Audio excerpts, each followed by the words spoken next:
Inside a dark, abandoned house, a man is tied tightly to a chair, his mouth sealed shut with duct tape. A man dressed in black walks in and brutally rips the tape off his face. Behind him is Yona, the big sister and boss lady of the crew. The moment his mouth is free, the man starts screaming at the top of his lungs, begging for his life. But the man in black stays cold as ice. He shoves a real estate contract in front of the guy, grabs his hand, and forcefully presses his thumb into the red ink to seal the deal.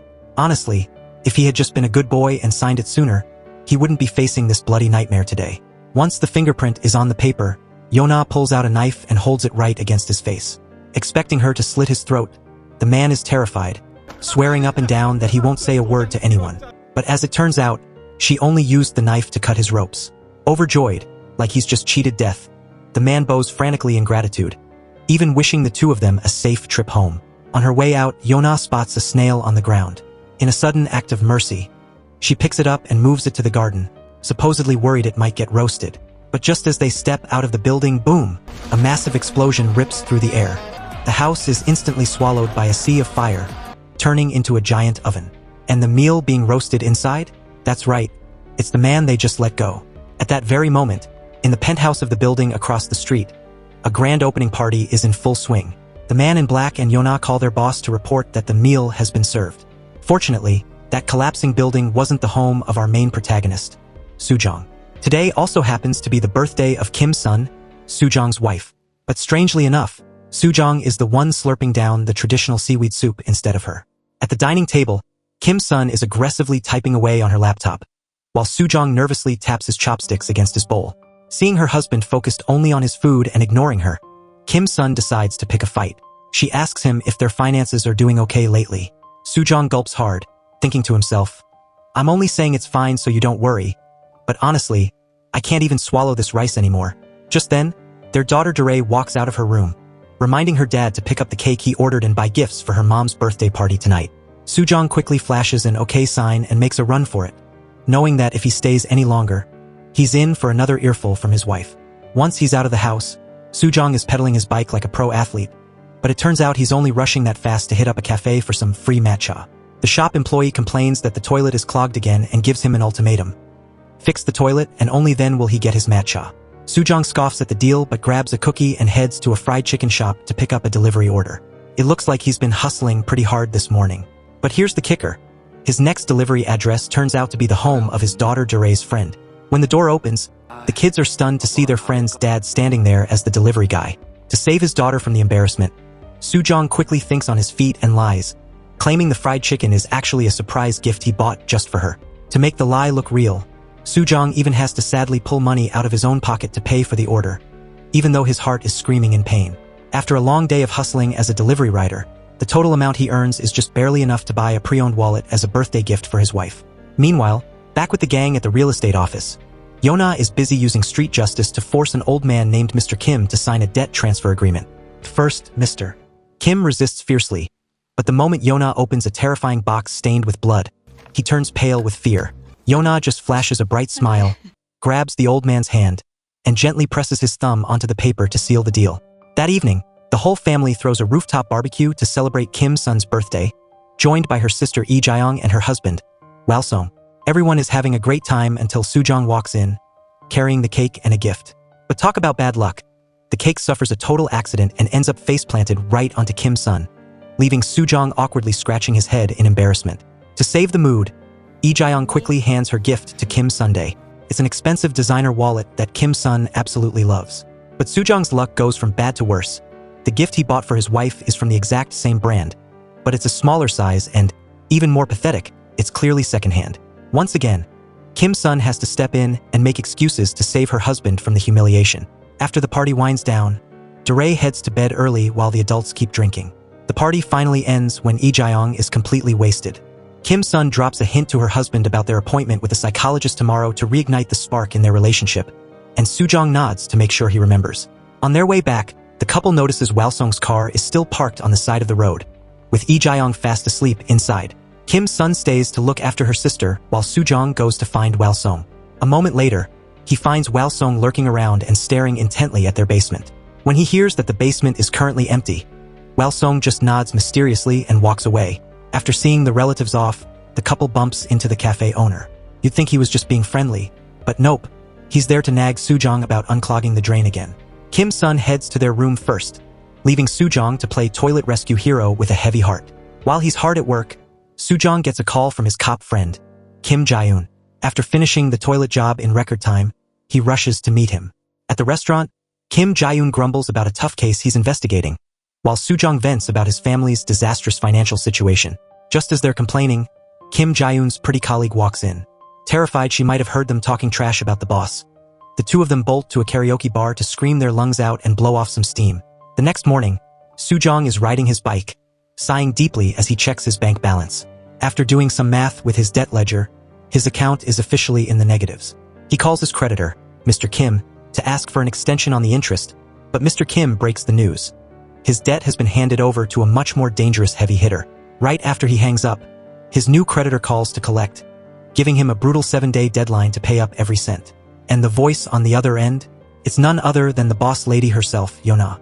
To show he's serious about settling the debt, Soo-jong heads straight to Yona's office to explain his desperate situation. But the moment he sits down, Yona shuts him down with a cold-blooded ultimatum. Just sell your house, then you'll have the money. Soo-jong practically jumps out of his seat since that house cost him a whopping $3 billion. Just as he's about to haggle for more time, the man in black walks in and invites Yona to go watch some workout videos. Basically a polite way of kicking Soo-jong out the door. Today was also supposed to be the day for Soo-jong and his wife's counseling session to rekindle the flame. Kim-sun sits there waiting, getting more and more frustrated as her husband is nowhere to be found. Little does she know, Soo-jong is actually busy meeting up with Kim Jae-un to talk about his debt, which smells like a total scam. Kim-sun desperately begs the therapist to wait just a little longer, but the guy coldly snaps back, "He's your husband, not mine," and tells her to come back in 3 months. Kim-sun is absolutely livid and storms home, ready to have a massive showdown with Soo-jong. When Soo-jong finally makes it home, he barely gives her a half-hearted apology before rushing into the bedroom to dig through their property deeds. He even has the nerve to ask about the burial plot belonging to Kim-sun's late father. Using her wife intuition, Kim-sun senses that a total disaster is looming. She immediately checks their bank account and is horrified to find out that Soo-jong has dipped into their daughter Jae's college savings. Her rage hits a boiling point. She tears into Soo-jong with a furious lecture before kicking him out of the room entirely. Feeling miserable, Soo-jong grabs a beer and heads to the rooftop to drown his sorrows. After thinking it over all night, he decides to ask Kim Jae-un to look into that real estate company to see how deep this rabbit hole goes and how it affects his loan. With his detective instincts kicking in, Kim Jae-un immediately smells something fishy. He tracks down Mr. Kim and discovers that Yona forced him to hand over the debt. By following Yona's name, Kim Jae-un manages to track down the real estate office. Meanwhile, Soo-jong tries calling his brother-in-law, Wal-song, hoping to borrow some cash. Even though the guy is currently lying back and enjoying a relaxing massage, he cold-heartedly claims he's in a meeting just to hang up on Soo-jong. Unlike that selfish brother-in-law, Kim Jae-un is going above and beyond. He sneaks into Yona's office and manages to copy some highly confidential documents. Just as he finishes, he hears Yona's footsteps approaching. It looks like he's about to get busted. But luckily, Yona's phone rings, giving Kim Jae-un just enough time to slip away. However, in his rush, he accidentally drops his USB drive, and Yona picks it up. Continuing to follow the clues, Kim Jae-un heads to an abandoned construction site where he makes a gruesome discovery: the charred remains of the man from earlier. Realizing how serious this is, Kim Jae-un immediately calls Soo-jong to talk. Since the reception is terrible, they decide to meet up in person. Soo-jong frantically pedals his bike to the meeting spot. But just as the two friends raise their hands to greet each other, a truck comes out of nowhere and slams right into Kim Jae-un, taking his life instantly right before Soo-jong's very eyes. Soo-jong is paralyzed with shock when he realizes the person behind the wheel is none other than the man in black. This confirms his worst fears. Wal-song's company is actually a front for a murderous criminal organization. Kim Jae-un's funeral is a heartbreaking scene filled with tears. Kim-sun is completely devastated by the loss of her beloved brother. Meanwhile, Soo-jong is eaten alive by guilt, believing that he's the one who indirectly caused Kim Jae-un's death. Back in his home office, he painfully tears down and deletes his entire investigation board. In the middle of all this chaos, the landline suddenly rings. As soon as Soo-jong picks up, the person on the other end hangs up, making him suspect there's a burglar in the house. He grabs a weapon and cautiously heads down to the basement, only to be met with a sight that leaves him absolutely speechless. Wal-song is standing there, drenched in sweat, while lying on the floor is Lee Jae-young, unconscious with her hands and feet tightly bound. Let's rewind for a second to explain how things got this crazy. Back at Grandma Youngja's 70th birthday bash, her favorite gift wasn't the diamond-encrusted pen from her son-in-law Walsong. Instead, she was much more interested in the group of shirtless, six-pack hunks dancing for her. Walsong watched bitterly as his expensive gift was tossed aside by a secretary, realizing just how low his status really was in his wife's family. During the party, Walsong tried to play the perfect host to a few guests, but their arrogant attitudes made it clear they weren't his friends. They were his creditors. Looking at his wife, Lee Jae-young, smiling and greeting guests, Walsong only saw her as a walking ATM. Driven by pent-up resentment and crushing debt, Walsong eventually snapped.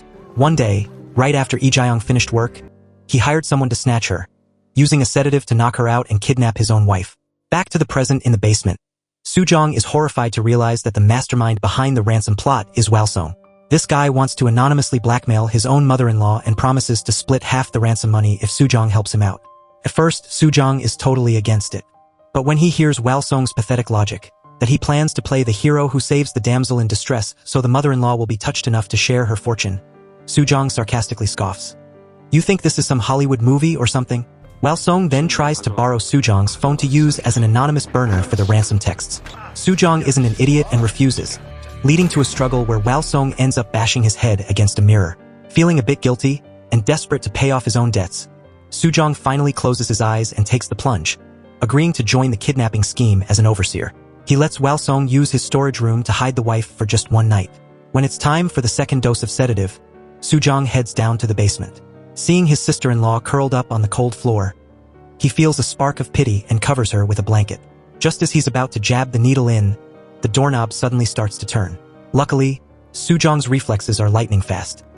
He lunges to block the door just in time, right before his daughter Dae can catch a glimpse of the mysterious object lying on the floor. Back upstairs, a heavy, gloomy atmosphere hangs over the house. Soo-jong and his daughter cook some porridge and bring it to Kim-sun, but she's too heartbroken to eat. Watching his wife suffer, Soo-jong can only muster a weak apology. Kim-sun, with tears streaming down her face, replies, "I don't need an apology. Now that Kim Jae-un is gone, you and Dae are literally all I have left." Hearing those words, the crushing weight of guilt and pressure finally breaks Soo-jong, and he bursts into uncontrollable tears. But there's no time for grieving. Suddenly, the real estate lady texts him, saying she's bringing clients over to see the room and demands he open up immediately. She even throws in a threat. "If you're not here, I'm renting out the basement right now." Soo-jong's heart nearly stops as he remembers the ticking time bomb, Lee Jae-young, hidden in that very basement. He sneaks into the bathroom to call and stop the agent, but of course, his phone dies at the worst possible moment. Desperate, he tries to hail a taxi, but someone else snatches it right in front of him. With no other choice, he borrows a random bike nearby and starts pedaling like an absolute maniac to get home. Meanwhile, the nice guy from the cafe hears that the agent has the basement keys, so he follows her, hoping to get inside to grab some supplies. The three of them stand right in front of the basement door, sliding the key into the lock. Just in the nick of time, Soo-jong slides in like a pro athlete and successfully blocks them from stepping inside. Upstairs, Kim-sun is getting suspicious. Her husband said he was going to the bathroom, but the meat on the table had gone cold, and he's still not back. Annoyed, she starts searching every single room in the house. Obviously, he's nowhere to be found because he's currently downstairs, busy negotiating with the real estate lady. Right then, Walsong sneaks over to check on his wife's condition. Soo-jong proudly brags that he even covered her with a blanket to keep her warm. But at that exact moment, a blood-curdling scream from Lee Jae-young echoes from the basement. Soo-jong breaks into a cold sweat as he realizes he was in such a rush earlier that he forgot to give her the sedative. The two men have to scramble inside and wrestle with her for a while before they finally manage to put her back to sleep. Knowing they can't drag this out any longer, Walsong triggers the plan. He sends a threatening text along with a photo of a bound Lee Jae-young to his mother-in-law. But Grandma Youngja is a tough old bird. She's sharp and demands to speak directly to the kidnapper. This unexpected move catches Walsong completely off guard, so he forces Soo-jong to fake his voice and play the role of the kidnapper. Since Soo-jong has zero experience being a villain, he's literally shaking like a leaf and begs for more time to rehearse his lines. At the same time, over at the real estate office, Yona is getting chewed out by her boss because the land buyouts are moving too slow. On the surface, she's apologizing profusely, but inside, she's absolutely fuming. The man in black walks in to comfort her, suggesting they go on a date to blow off some steam. That night, Soo-jong receives a package containing a profit-sharing agreement from Walsong. Scanning through the fine print, he discovers he's only being offered a measly 1/10 of the total, just 300 million out of the 3 billion. Realizing that his role in this plan is way too important for such a small cut, Soo-jong grows a backbone and demands 1.5 billion to keep cooperating. Wal-sung, realizing he's already too deep in this mess, has no choice but to grit his teeth and agree. Right on schedule, Soo-jong calls Grandma Youngja to confirm the victim is still alive, adding a chilling threat. If you don't have the 3 billion ready by tonight, she stops breathing by tomorrow morning. Youngja is so shaken she drops her phone. But her business shark instincts won't let her back down. Bai suggests a shady move to her son-in-law. Wal-sung, put real cash on top but stuff the bottom of the bag with newspapers, just like in the movies. Wal-sung has to work overtime to convince his mother-in-law to drop the cheap tricks if she wants to save her daughter's life. While Soo-jong is spinning in circles with this kidnapping plot, Kim-sun is secretly meeting with a lawyer to talk about divorce. When she gets home, she starts calculating the total value of their house. Later, while doing the laundry, she finds a long strand of hair on her husband's shirt and immediately suspects he's having an affair with the real estate lady. Her lawyer told her that if she gets proof of infidelity, she'll get the entire estate. With that thought stuck in her head, she becomes determined to tail her husband and catch him red-handed. Over at the police station, Kim Jae-yoon's colleague is reviewing traffic camera footage from the area where the accident happened. She spots Soo-jong at the scene and realizes the truck driver is actually an internationally wanted criminal. But the police chief brushes her off, claiming it's a foreign case and that they have a much more urgent matter to deal with right now. That urgent matter turns out to be Grandma Youngja, who secretly called the cops. When Wal-sung gets home to pick up the ransom money, he's horrified to find the house crawling with police. Before he knows it, Wal-sung is rigged up with wiretaps and tracking devices. He leaves with the suitcase of cash, drenched in sweat. Not because he's worried about his wife, but because he's terrified the police are going to bust his partner in crime, Soo-jong. On the other side of the plan, Soo-jong is struggling to stuff Lee Jae-yong into a massive bag and drag her out to the car. The local cafe owner spots him and, thinking he's just moving some heavy gear, jumps in to help. After successfully cramming Lee Jae-yong into the trunk, Soo-jong wipes his brow and promises the guy free toilet repairs for the weekend as a thank you. As Soo-jong drives to the meeting point, he has absolutely no clue that Kim-sun is sitting in a taxi right behind him, secretly tailing him to catch him cheating. On the way, desperate to shake the police tail, Wal-sung fakes a stomach ache and ducks into a convenience store. He tries to borrow the teenage cashier's phone to warn Soo-jong, but he can't get through. He's about to ask the kid to run and deliver the message, but the cops walk in, forcing him to shell out extra cash to buy the kid's silence. Soo-jong, completely oblivious, is just cruising along. Suddenly, he sees a figure waving their arms and nearly has a heart attack thinking it's a cop. But as he gets closer, he realizes it's just a mannequin. He lets out a curse and slams on the gas.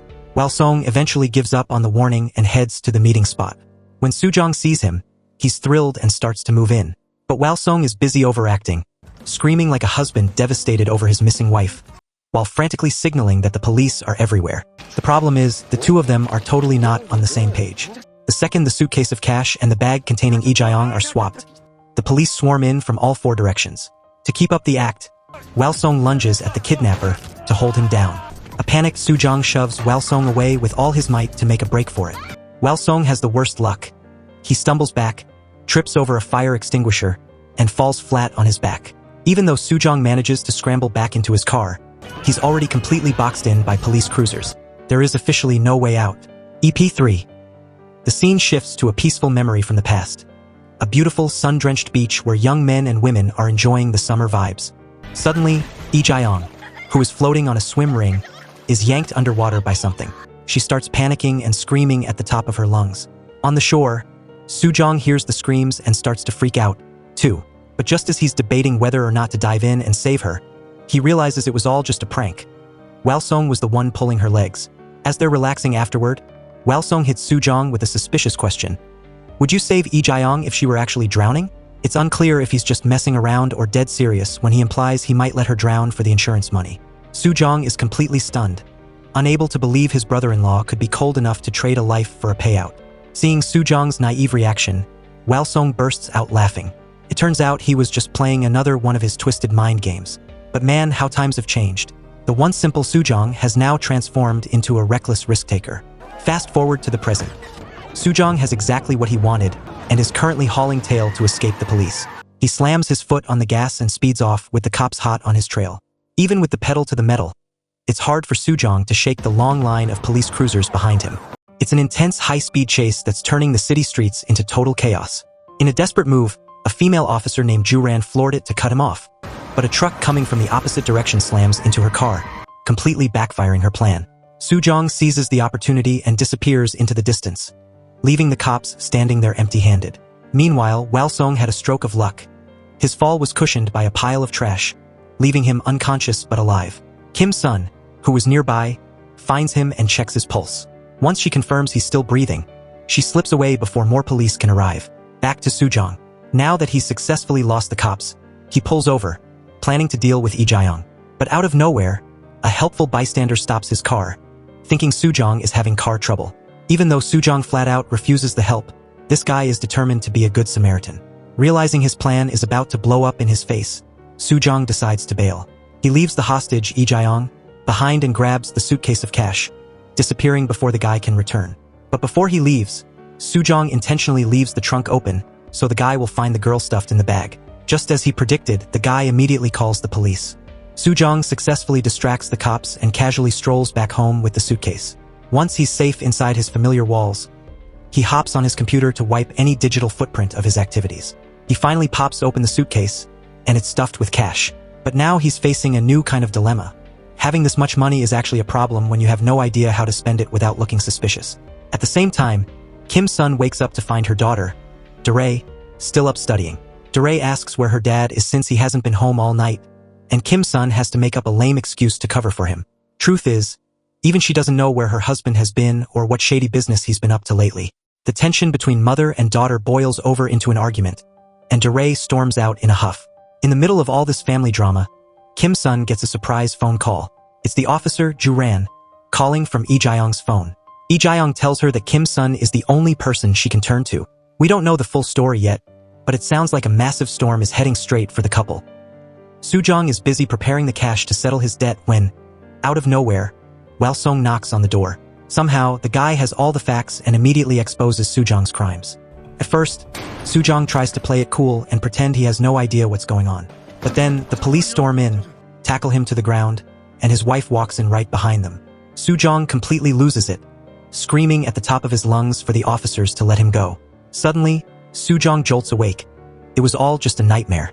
Luckily, the money is still there, and his identity remains a secret. But man, it's true what they say, a guilty conscience never rests. He's in a constant state of fear, jumping at every shadow. Because he knows he's in deep, Soo-jong decides to sit down and write a heartfelt letter to his wife and daughter, just in case something goes sideways and he needs to leave a final message behind. In the middle of this, Kim-sun calls and demands that he get to the hospital immediately, where Wal-sung and Lee Jae-young are being treated. Soo-jong has no choice but to lug the entire backpack full of cash with him, terrified that leaving it at home isn't safe. But as soon as he steps out the door, he's blocked by his annoying neighbor. Turns out, while he was dragging that heavy suitcase of money yesterday, he accidentally knocked over a flower pot in front of the door, smashing it to pieces. The neighbor demands that Soo-jong provide the security footage to find the culprit. Obviously, there's no way he's handing that over. Soo-jong mumbles some vague excuses and makes a run for it, leaving the neighbor fuming and calling him a total jerk. Before heading to the hospital, Soo-jong stops by Yona's office to pay off his debt. You'd think she'd be happy to take the cash, but for some reason, the lady refuses. She claims it's not business hours yet and turns him away. Soo-jong is absolutely livid and about to blow his top, but Yona's bodyguard steps in and threatens him with a knife, leaving Soo-jong completely helpless. With no other option, he has to carry that backpack full of money all the way to the hospital to meet his wife. Meanwhile, luck is running out. Officer Ju-ran just got a lead on the car Soo-jong used for the kidnapping yesterday. She heads straight to Wal-sung's old office to investigate and uncovers the secret about Soo-jong's failed investment project. But the moment Ju-ran asks her boss for a warrant to investigate further, the guy shuts her down. Even though she's clearly a top-tier detective who has already narrowed down the kidnapper, her boss thinks she's just trying to show off and orders her to drop the case. Ju-ran can only sigh at her useless, incompetent boss. She waits for him to leave, then sneaks over to his desk to snatch Wal-sung's phone. She goes rogue, heading straight to the hospital to use the unconscious Wal-sung's fingerprint to unlock the phone. While scrolling through, she finds a photo of Soo-jong and Wal-sung together along with some suspicious texts. At this point, every single piece of evidence is pointing a finger at Soo-jong, and the detective's suspicions hit an all-time high. At the hospital, Soo-jong is visiting the injured Lee Jae-young with his wife and family. His incredibly shady behavior immediately catches Ju-ran's eye, and she moves in to grill him. Fortunately for him, his wife Kim-sun notices and immediately steps in to bail her husband out of the interrogation.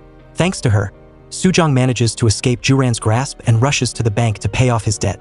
He expected Yona to give him a hard time again, but since he followed the procedure to a T this time, he successfully cleared his massive 1 billion won debt. The female loan shark doesn't seem ready to let this go just yet. She picks up the phone to call someone about the whole situation. Just when it looks like things are settling down, there's a new problem. The fat man from the other night actually shows up at the police station to file a report. Meanwhile, Soo-jong is finally debt-free and even has a massive chunk of change left over, making him feel pretty rich. He immediately schedules a cochlear implant surgery for his daughter, Daray. This has been her lifelong dream, as she's been living in total silence since she was a baby. But seeing her dad suddenly flush with so much cash makes even Daray a little suspicious. Later, while Soo-jong is enjoying a nice barbecue dinner with his family, the police suddenly swarm the place and demand he come with them for questioning. Kim's son and their daughter can only stand there and watch as the cops haul him away. Realizing things went south way faster than expected, Kim's son heads straight to Soo-jong's office to investigate. There, she finds the just-in-case letter her husband left behind. After a moment of internal struggle, she decides to go all in and get her hands dirty to help her husband beat the charges.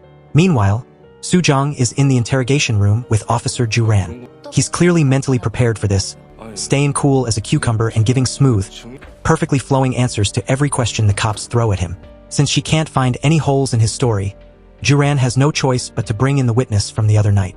Luckily for Soo-jong, on that rainy night, the witness only caught a glimpse of him wearing a mask, so he couldn't see his face clearly. Just as the witness is hesitating, unsure if Soo-jong is the guy, Kim's son walks in, pushing Lee Jae-yong in a wheelchair. She uses the victim herself, who is both family and a friend, to get Lee Jae-yong to vouch for Soo-jong in front of the cops. Influenced by her statement, the witness also backtracks, denying that Soo-jong was the man who kidnapped Lee Jae-yong. After all that drama, Soo-jong is finally off the hook and out of police custody. The couple celebrates their victory with a night of heavy drinking. But in the middle of the night, Kim's son gets a surprise phone call from the loan shark, Jonah. It turns out, in a massive plot twist, the wife is actually the one hiding a shady secret behind her husband's back. Let's rewind to 1 month ago. This was the first time Grandma Yangja and her assistant met with their new business partners. Juran and her boss thought they were being invited to a fancy restaurant, but instead, they had to trek to a tiny, hole-in-the-wall joint tucked deep in an alley. Inside, a rough-looking chef serves up some offal, Yangja's favorite, leaving Juran and her crew staring in disbelief. The real reason for the meeting was to discuss Soo-jong's real estate investment project. The two sides exchange a few words in English and reach a final agreement to cooperate. When Soo-jong heard the news, he pedaled his bike like crazy to his office to meet Juran. The 3 billion won offer from her tough-looking boss was way too tempting for a guy on the brink of bankruptcy like Soo-jong. Back to the present. Soo-jong and his wife are literally climbing around to hide the pile of dirty money he snatched. Soo-jong figures that the grossest, smelliest place is actually the safest spot to stash the cash. Then, Kim's son drops a suggestion. Maybe we should sell this building so people don't get suspicious. She's worried the dirty money will be discovered, and selling the property might be their only way to wash the cash and make it legit. Soo-jong is initially torn about selling his longtime building, but he's tired of living in constant fear, so he starts to seriously weigh his options. With that kind of money, he and his wife could finally achieve the American dream and move across the ocean with their daughter, Daray. Meanwhile, Grandma Yangja goes to meet her ex-husband. You'd expect a tearful, sentimental reunion, right? Wrong. The second they come face to face, Yangja gets straight to the point. She's there to buy the very building her ex-husband is currently living in. But because of all their past drama, the husband has zero sympathy for the calculating Yangja. He just wants a simple, quiet life. Even if he's broke, it's better than getting tangled up in her toxic web again. On the surface, Yangja claims she's buying the building just to pity him and give him some cash. But in reality, she's hiding some seriously shady motives. These two old-timers can't agree on anything, and the tension is thick. It turns out, Yangja's ruthless ambition was fueled by her daughter, Lee Jae-yong. But that same ambition tore their peaceful family apart, leaving the ex-husband with nothing but an old photo in his wallet to remember the good times. Yangja truly only has eyes for dollar signs. She even has the nerve to demand repayment for the ransom she just paid for her kidnapped daughter, treating it like a business debt. Hearing this, Lee Jae-yong loses it and gets into a heated screaming match with her mother. To make matters worse, the house that was supposedly in Lee Jae-yong's name has already been snatched back by her dear mother and put under Yangja's own name. Honestly, in this family, it's all about the money. Seeing her daughter throwing a tantrum, Yangja slams a massive stack of cash onto the table. Lee Jae-yong, pouting like a spoiled child, just grabs the money and storms out. Little does Soo-jong's family know, Their building is the next target on Yangja's hit list. But unlike her, Sujong's family isn't just driven by greed. Now that he has the cash he needs, Sujong sits down with Dare to talk about their future in America. Their only dream is to find some peace on the other side of the globe. It felt like their simple dream was finally within reach. But that night, Sujong gets a cryptic text from the real estate agent. For some reason, Heju tells him not to rush into selling the house, which leaves him beyond curious. First thing the next morning, he meets up with Hehu at his building to talk shop. According to her, the house he's about to dump is sitting right in the middle of a massive new development zone. It's a guaranteed jackpot. This new project is going to make land prices in the area skyrocket like crazy. Since he already promised his daughter they were moving to the States, Sujong is initially hesitant and still wants to sell just to get it over with. But then, Sujong lets out a bitter, cynical laugh as he realizes Walsong had been trying to scam him into selling the building all along. That friend used every trick in the book, even using their long-term friendship as a weapon to get Sujong to hand over the keys. For a pile of cash, Walsong was willing to sell out his best friend. Sujong turns it over in his head, but still can't wrap his mind around what Walsong was thinking. He ends up bringing a few bottles of liquor to the hospital, visiting his friend who's currently lying there like a vegetable. He pours a glass and starts talking to Walsong as if the guy is actually awake and listening. "Did you know you were my only real friend in this world? Why would you do this to me?" Just as he's about to lose his cool and punch his unconscious friend, Lee Jae-young walks in. Caught off guard, Sujong quickly makes up a lie, saying he just missed his friend so much he had to come for a late-night visit. Sujong is already nursing a massive headache, worrying about the future of his wife and kids. But just when he thinks things can't get any more stressful, life slaps this devoted husband right in the face. Back at home, his wife Kim-sun is acting extremely sketchy, fiddling with a phone that's packed with mysterious photos. You'd think the photos were just beautiful shots of the couple enjoying the ocean view. But here's the kicker. The man in those pictures isn't her husband, Sujong. It's actually his best friend, Walsong. Realizing just how much Sujong has sacrificed for her, Kim-sun decides to cut ties with her dirty past and hits the delete button on all those photos. However, the drama doesn't stop with a few simple pictures. There's a hidden camera video involved. After talking to her boss, Yona is dead certain she'll get Sujong to sign the house contract by this afternoon. It turns out, she's the one holding the footage of Kim-sun's affair with Walsong over her head. The deal was simple. Sign the papers and the video gets erased. As it turns out, the mysterious person Kim-sun called the other day was Jonah. To destroy the evidence of her infidelity, the wife has been pushing her husband to sell the building, even though it's about to skyrocket in value. Sujong, completely oblivious to the affair, decides to play hardball during the meeting with Jonah. He jacks the price up from 3 billion to a staggering 30 billion won because he knows exactly how much investors are craving that land. It's a fair price, but Jonah, knowing she holds all the cards, just gives a sinister, snake-like smile.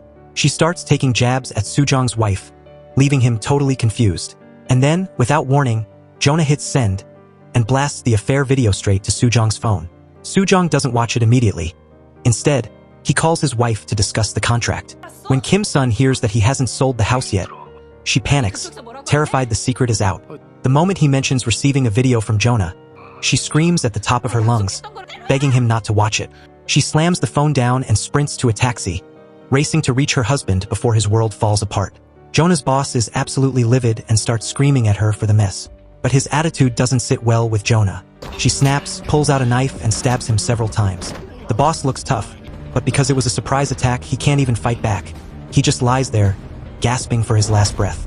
After finishing the job, Jonah flashes a psychotic smile and walks away, leaving him to die. By pure coincidence, Kim-sun arrives at the company right then, hoping to sneak in and delete the video from Jonah's computer. But her timing couldn't be worse. Kim-sun ends up witnessing the entire bloody scene. Meanwhile, Sujong is still listening to his wife and hasn't watched the video yet. However, curiosity is eating him alive. He's just about to open it to see what has his wife so terrified when the real estate agent, Heju, bursts in with a bag full of snacks. This interruption saves him from the truth for just a little longer. Heju has brought a new guest for Sujong to meet, Yangja's assistant. They're there to talk business. Sujong's land is a gold mine, and investors are lining up to woo him. The assistant makes a very tempting offer. What if he puts the land into the project and takes a massive stake in the company? It's an offer Sujong can't help but consider. After the business drinks are over, Kim-sun finally makes it home. Sujong finally demands the truth, asking what on earth is in that video. Without a word, Kim-sun snatches his phone and tries to delete it. She manages to wipe the video from the folder, but in her panic, She forgets it's still sitting right there in the message thread from Jonah. When Soo-jong tries to check again, Kim-sun loses it. She grabs the phone, bolts into the bathroom, and locks the door. Not even knowing her own husband's passcode, she does the only thing she can. She turns the shower on full blast and douses the phone to fry the electronics. But her efforts are in vain. Soo-jong is now obsessed with knowing the truth. Eventually, he manages to see the video. In that moment, he's completely paralyzed with grief. He desperately wants to believe his wife would never do this. He hopes she was forced. But looking at Kim-sun's silent, soul-crushing expression of guilt, Soo-jong's heart completely shatters. Just as their marriage is imploding, a sudden noise echoes from the upstairs bathroom, the exact place where they hid their mountain of dirty money. Thinking someone is stealing their fortune, the couple rushes upstairs. In the pitch black, Soo-jong lunges at the intruder and pins them down while Kim-sun jumps in to help. But when they finally flip the light switch, they're frozen in horror. The thief isn't a stranger, it's their landlord. And in the heat of the struggle, Kim-sun has driven a pair of scissors deep into the old man's chest. They watch in deathly silence as he collapses, leaving them both stunned and covered in blood. Flashback to the 2020 pandemic. Back then, Soo-jong was still in his prime as a landlord. He was such a stand-up guy that he joined the movement to reduce rent for his struggling tenants, earning everyone's respect for his heart of gold. The cafe owner downstairs, Dong Ji-ai, used to suck up to Soo-jong constantly, and the two were actually quite close. But as they say, those closest to you can hurt you the most. And now, that same cafe owner has been accidentally stabbed by the couple. To keep things quiet, Soo-jong prepares a sedative and knocks him out cold so Kim-sun can sit there and stitch up the wound. Because they just committed a major crime, the drama about the wife's affair is temporarily pushed to the back burner. Right now, their only focus is a massive cover-up. Soo-jong is scrubbing the scene, making sure not a single drop of blood is left behind. He can't help but let out a bitter comment. You're like a different person. Were you like this when you were sleeping with Walsong, too? It's clear that Kim-sun's perfect wife image has been completely shattered by that affair video. Kim-sun has nothing to say, but then she does something truly cold. She flips the script and starts blaming her husband instead. She deflects the conversation and drags Soo-jong away. The two of them honestly believe their crime is simple enough that the cops will never find out. But little do they know, Officer Juran is already stumbling upon evidence related to that kidnapping scene from the other day. Just as the evidence is starting to pile up, Lee Jae-young shows up. She's not just there to pick up her stuff. She's there to demand that the detective throws Soo-jong in jail immediately. She uses her mother's power and influence to pressure the police, insisting they catch the culprit who made off with that massive pile of cash. As she heads to her car, her husband's phone rings from an unknown number. When she picks up, the person on the other end hears her voice and suddenly goes silent. This immediately triggers her curiosity because her husband has been acting extremely shady lately. After some digging, she finds out the mystery number belongs to some kind of investment loan shark. Since they're being extra cautious, Lee Jae-young decides to use her husband's name to get them to talk. Meanwhile, Officer Juran makes a major breakthrough. In the middle of the building's wreckage, she catches the unmistakable stench of a decaying corpse buried underneath. After some searching, she finally identifies the victim. It's Chang-soo. She thinks this discovery will finally get her boss to trust her with the investigation, but he stubbornly insists that Chang-soo's death was just a workplace accident. The boss's attitude is incredibly suspicious. He's doing everything he can to push his subordinates away from the case. And just as Juran suspected, the guy is secretly in contact with some very mysterious and powerful forces working behind the scenes. Back at home, Soo-jong has completely lost his appetite. He sits at the table, sighing deeply, before getting up to head out, leaving little DeRay totally confused. As it turns out, Soo-jong is busy playing nurse to the cafe owner, Dong Ji-ai, because he's trying to figure out how to convince the man to keep his mouth shut. Dong Ji-ai, tied up like a pig, finally understands the gravity of his situation. However, Soo-jong isn't actually planning to kill him. He's just trying to buy more time. Dong Ji-ai frantically swears he won't say a word to anyone, including the fact that Soo-jong's wife had an affair. He clearly thinks he's being held captive because he found out about Kim-sun's cheating, so he desperately begs Soo-jong for mercy. Meanwhile, Lee Jae-young arrives at the rundown office of the loan sharks to uncover exactly what her husband has been getting himself into. But as it turns out, that guy was only connected to the loan sharks through money. He had absolutely nothing to do with kidnapping her for ransom. Finding zero useful info and being slapped with an eye-watering 800 million won debt for her deadbeat husband only makes Lee Jae-young more furious. Meanwhile, the wife, Kim-sun, is busy using her old hospital connections to score some blood bags for Dong Ji-ai's transfusion. But that's not all. She also whips out a pair of handcuffs and restrains him to the bed with the skill of a professional criminal. Seeing his wife handle handcuffs like a pro only fuels Soo-jong's suspicions about her secret life. But instead of trying to comfort him, Kim Sun doubles down on the audacity and straight up demands a divorce. Soo-jong is the definition of a helpless husband. Even after his wife cheated, she doesn't show a single ounce of remorse. While they're busy bickering in front of others, they realize their top priority is still Dong Ji-ai. They need to figure out how to shut him up for good. As things get messier by the minute, Soo-jong actually starts considering removing the witness permanently. He starts scouring the internet for ways to commit the perfect murder, specifically looking for painless methods. You've got to give it to the guy. Even when he's planning a hit, he's still worried about the victim's comfort. Talk about a kind-hearted villain.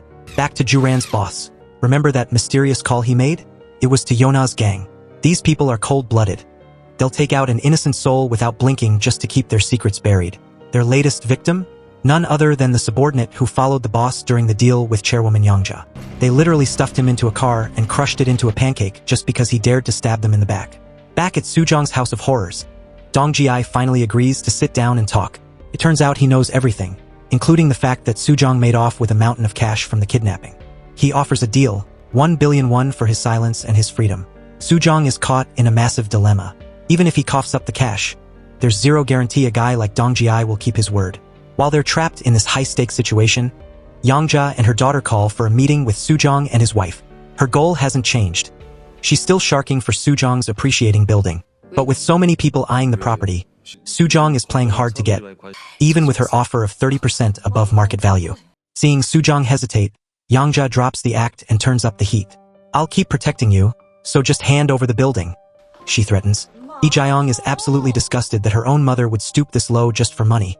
But no matter how much she protests, she can't change the old lady's mind. Since they couldn't reach a friendly deal, Yangja starts plotting some real dirty tactics to force Soo-jong's hand. It's clear she didn't get to the top by playing nice. Meanwhile, Soo-jong and his wife are busy dealing with Dong Ji-ai. To protect themselves, they force him to record a video confession to use as leverage. "I am Dong Ji-ai, and I am their accomplice. I accepted 1 billion won to keep my mouth shut." He recites every single word of the script Kim Sun prepared, right into the camera lens. Just when it looks like they've finally managed to keep a lid on things, Lee Jae-yong pops up out of nowhere right near the basement where Dong Ji-ai is being held captive. It turns out the rich girl is there for a private chat with Kim Sun and accidentally wandered down that way. Sensing a presence, Dong Ji-ai seizes the moment and screams for help at the top of his lungs, completely ignoring the blackmail video he just recorded. Luckily, Kim Sun thinks fast. She spins a lie to cover the noise and drags Lee Jae-yong up to the rooftop to talk, leaving her husband to handle the double-crossing Dong Ji-ai downstairs. But Lee Jae-yong isn't there for a friendly heart-to-heart between friends. As it turns out, she had already found proof of her husband's affair on his phone. And the mistress? None other than her best friend. Kim Sunday Lee Jae-yong starts by dropping subtle hints and talking in circles about her husband's cheating. But the sheer guilt written all over Kim Sun's face confirms her worst suspicions. To keep the upper hand, Lee Jae-yong stays cool as a cucumber, pretending she has no idea Kim Sun is the other woman who's been seeing her husband. While the two women are playing psychological chess on the roof, the two men in the basement are actually throwing hands. Even though he's an old-timer, Dong Ji-ai is surprisingly scrappy. He catches Soo-jong off guard and lands a few painful blows. Fuming, Soo-jong lunges at him. But in the struggle, he accidentally drops the handcuff keys on the floor. Dong Ji-ai fakes a truce just long enough to snatch the keys, unlock his restraints, and jump Soo-jong, trying to strangle him to death. Just as Soo-jong is about to see the light, Kim Sun returns and lunges in to save her husband. The two of them scramble out and slam the heavy door shut, locking Dong Ji-ai back inside. But the chaos doesn't stop there. Earlier, Grandma Yangja had met with her ex-husband to plot her next villainous move. Her plan? Break a few pipes and flood the place to ruin the building's value and force a sale. Her ex-husband, who's been retired from the criminal life for a long time, gives her the tools but refuses to get his hands dirty. So, under the cover of night, Yangja sneaks in and sabotages the building's water main, causing water to pour into the basement. By pure accident, she tries to pry open the very door where Dong Ji-ai is trapped. Dong Ji-ai, thinking it's Soo-jong coming back to finish him, is waiting right behind the door. The moment it opens, he whacks her over the head with everything he's got. Yangja takes a brutal hit and collapses in a pool of blood. When Dong Ji-ai realizes he just knocked out the wrong person, he panics and bolts from the scene. He leaves the powerful chairwoman unconscious as the water level continues to rise. Now let's talk about Lee Jae-yong. She's actually a woman of many talents, having won national awards since she was a kid. Growing up with Yangja and no father, the only male figure in her life was a man named Mr. Kim. Yangja actually kept mementos of that childhood in her safe like precious treasures. But back in the present, that notorious basement has become a murder scene, with Yangja's body lying on the ground next to the weapon. The police are busy processing the scene and taking photos. Officer Juran and her partner even try to reenact the blow to the victim's head to see if it makes sense. But something feels off. So, they head over to the building owners to take their statements. Juran grills Sujong, asking when he last saw the victim and how she ended up on the floor with her head bashed in. When Sujong starts stuttering and acting incredibly shady, Juran mockingly tells him to stay calm. Kim-sun, standing nearby, gets defensive, annoyed that the detective is questioning them like they're criminals. Juran just flashes a bright smile and confirms their worst nightmare. Actually, as of right now, you guys are the prime suspects. Since the interrogation isn't going anywhere, the detective decides to check the CCTV footage. But as they all huddle around the screen, they see a massive red flag. The basement camera had been conveniently turned off and was only switched back on last night. This makes the footage completely useless as evidence. Juran stares at the screen, her gears turning. She knows there are way too many coincidences happening in this building. Sujong and Kim-sun both shake their heads in sync, claiming they haven't seen a thing. But their wall of silence is shattered by Lee Jae-young's gut-wrenching scream, "Mom!" Everyone rushes out to find Lee Jae-young hysterical, trying to lunge toward her mother's lifeless body. Juran has to physically hold her back. Devastated, Lee Jae-young looks at Kim-sun with tear-filled eyes and asks the one question they were dreading, "Why? Why did my mother die here?" As the police haul the body out of that dark basement, only a few people remain. Lee Jae-young looks around the room, and a chilling sense of déjà vu hits her. It feels familiar, and it should because this is the exact same place where she was held captive. Just as she's about to piece the memory together, Kim-sun taps her on the shoulder. The overwhelming stress is too much for Lee Jae-young, and she faints right on the spot. When she wakes up, Kim-sun is sitting by her side, spinning a web of lies to explain everything away. When Lee Jae-young asks about the basement, Kim-sun casually gaslights her, claiming it was just an old cold storage unit that they don't use anymore. But then, a doctor walks in and drops a total bombshell.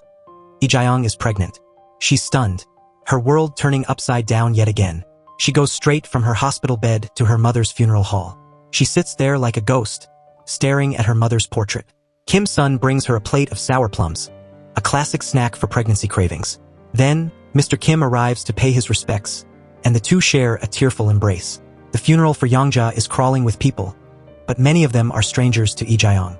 It feels more like a business convention than a funeral, with people handing out business cards left and right. One guy even has the nerve to try and force a handshake out of Mr. Kim the second he finishes bowing to the deceased. While Sujong is sitting with a man named Mr. Nam, Mr. Kim drops a few snarky remarks, clearly not a fan of the company. Mr. Nam thinks the old man is just senile and tells him to pipe down, prompting Mr. Kim to take Lee Jae-young and leave. Left alone with Sujong, Mr. Nam gets straight to business, tempting him with a 10 billion won offer for the building. Sujong just gives a cryptic smile and tells him he'd rather finish his meal first. Later, Lee Jae-young sits down with the police to talk more about her kidnapping case. During the conversation, Detective Juran spots Mr. Nam. Since he's been so hard to track down, she decides to take his statement right then and there. She's in the middle of a heated interrogation when her boss suddenly shows up and drags her away. Sujong is about to continue the talk about selling the house, but Mr. Nam has to leave abruptly. This leaves Juran fuming, questioning her boss on why he claimed he didn't know who Mr. Nam was.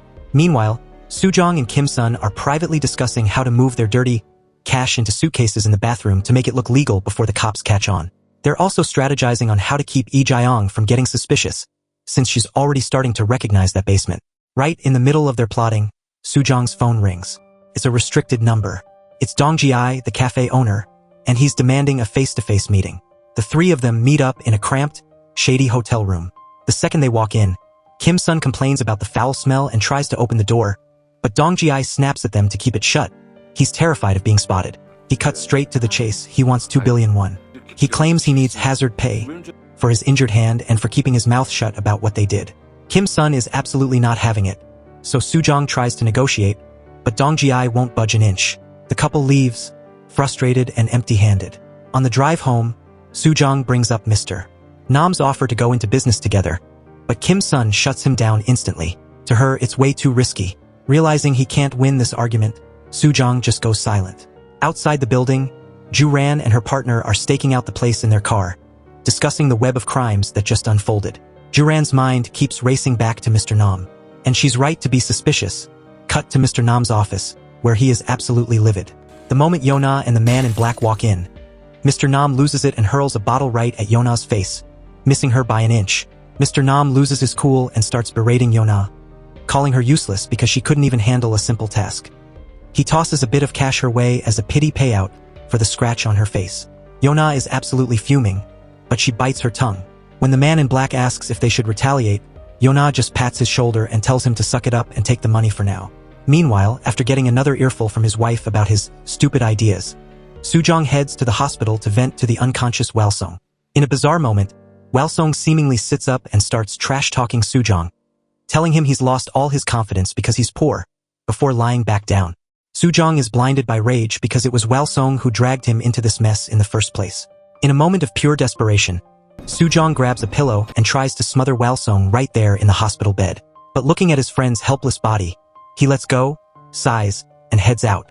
While grabbing a drink from a vending machine, Yona suddenly creeps up behind him, talking in riddles about a trapped rat. Later, Soo-jong and the real estate lady try to convince Mr. Kim to sell the building, but the old man isn't having it and kicks them both out. Back at the office, Lee Jae-young is going through her mother's inheritance paperwork with a lawyer. Among the files, she finds a sentimental folder filled with her childhood achievements. Seeing how much her mother actually cherished her, Lee Jae-young breaks down in tears. Driven by a need for the truth, she drives like a maniac to meet a shady creditor. But the guy's price for information is way too steep, so she tells him she'll be in touch. The moment she's back in her car, she calls Kim Sunday. The call wakes Kim Sun up, and she immediately nudges Soo-jong to deal with it. Lee Jae-young starts grilling her about the basement, demanding that Kim Sun help her find out what really happened. Soo-jong and Kim Sun huddle in the living room, frantically plotting how to keep Lee Jae-young in the dark. In the middle of their shady meeting, their daughter walks out for a drink of water. Luckily, since she's deaf, she doesn't hear a word, and their secret stays safe for now. But when Lee Jae-young calls the daughter directly, the parents realize they need to wrap this up, and fast. The next morning, Kim Sun plays the perfect friend by bringing porridge to Lee Jae-young to help with her pregnancy. Eating the meal reminds Lee Jae-young of her late mother, and she starts crying again. But she hasn't lost her edge. While she eats, she demands to see the case evidence and takes photos of everything to investigate later that night. Meanwhile, Soo-jong cycles past his building and notices the female detective is still tailing him. He ducks inside to grab the cash for Dong Ji-ai. Just as he's counting the stacks, a tenant calls, but he brushes them off for tomorrow. Kim Sun, acting as a decoy, heads to a hotel wearing a hat to stay incognito. She rents a room and immediately checks the window to scout the perimeter. Soo-jong packs the money into a backpack, hops in a taxi, and heads to the same hotel. Officer Ju-ran is hot on his tail, so focused she practically forgets her partner exists. At the hotel, Dong Ji-ai is already there waiting. Soo-jong arrives and quickly swaps room keys with Kim Sunday. Now the real mission begins. Soo-jong puts on gloves and starts scaling the balconies like a professional cat burglar. Ju-ran arrives at the lobby and pulls her detective card to get Soo-jong's room number from the receptionist.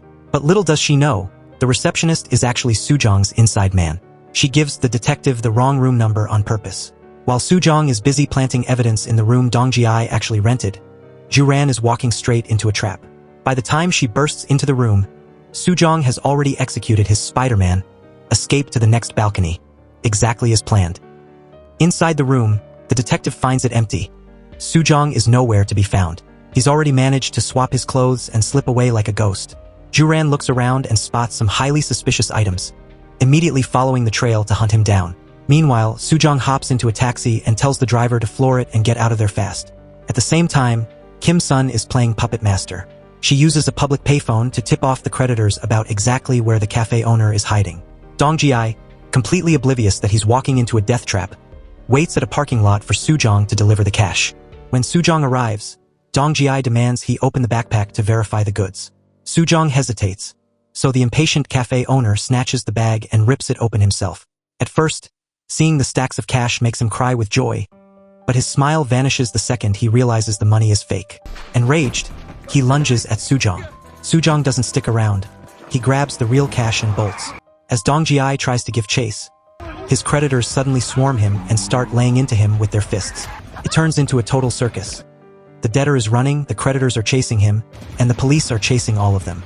In the middle of the struggle, Dong Ji-ai manages to snatch the male officer's gun and takes him hostage, using him as a human shield. The male officer signals to Ju-ran, and without hesitation, she takes the shot and kills the cafe owner on the spot. The next morning, Lee Jae-young hears the news of Dong Ji-ai's death while eating breakfast, and she's visibly stunned.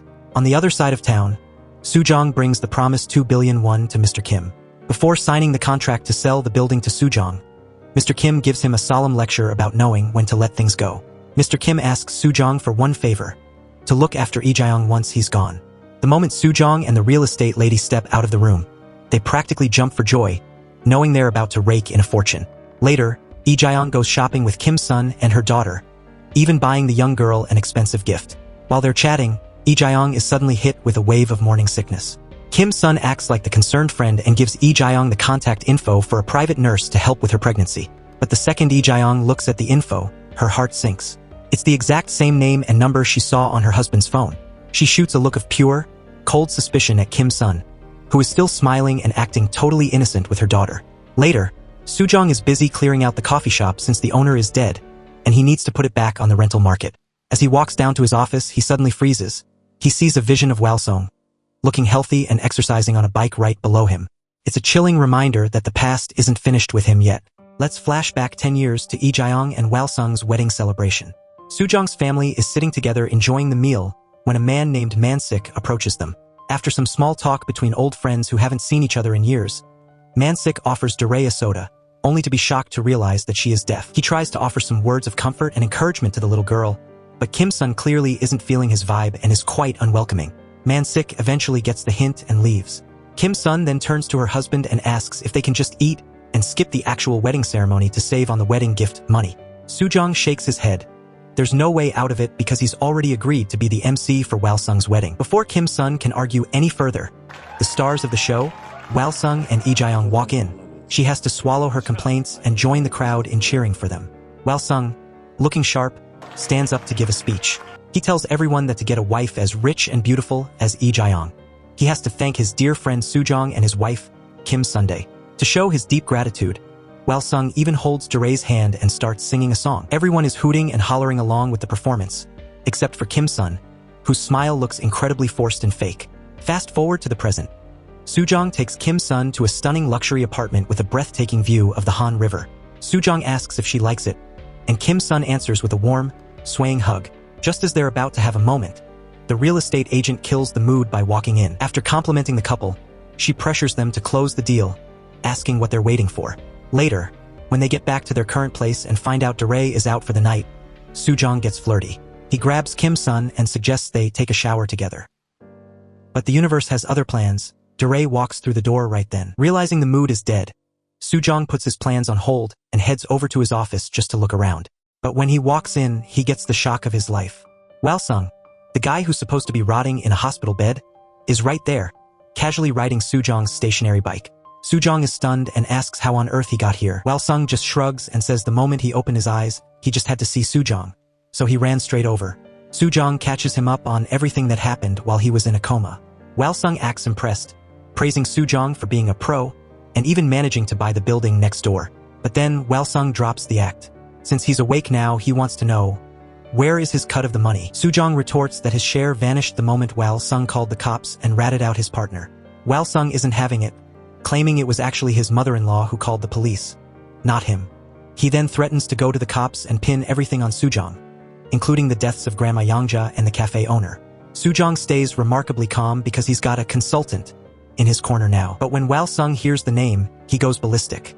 He calls Soo-jong a fool and warns him that Nam is a total snake. When Soo-jong mentions that Nam is going to give him a 10 billion won profit share, Walsung loses it even more. He reveals the real bombshell. The total payout is 30 billion, not 10. Walsung starts hopping around and cursing, mocking Soo-jong for being so naive and letting himself get played. Seeing Walsung's true colors, Soo-jong finally drops the big question. Did you think I was too stupid to know that you slept with my wife? Walsung is clearly caught off guard but tries to play it off. But Soo-jong isn't letting him go. He demands an answer. Walsung finally cracks and asks, when did you find out? Soo-jong snaps, swings a club at him, and asks again, when? How many times? How long? Walsung just dodges left and right, telling him that violence won't fix the problem. In the chaos, Soo-jong's club gets stuck in the door, giving Walsung a chance to bolt outside. But as he's running away, he gets into another accident. Soo-jong sees his friend lying on the ground again and feels a dark sense of relief. Someone else will surely call the ambulance this time.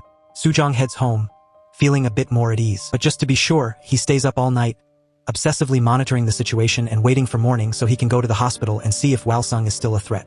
The second Sujong arrives at the hospital, he meets Lee Jae-young and plays the role of the concerned friend.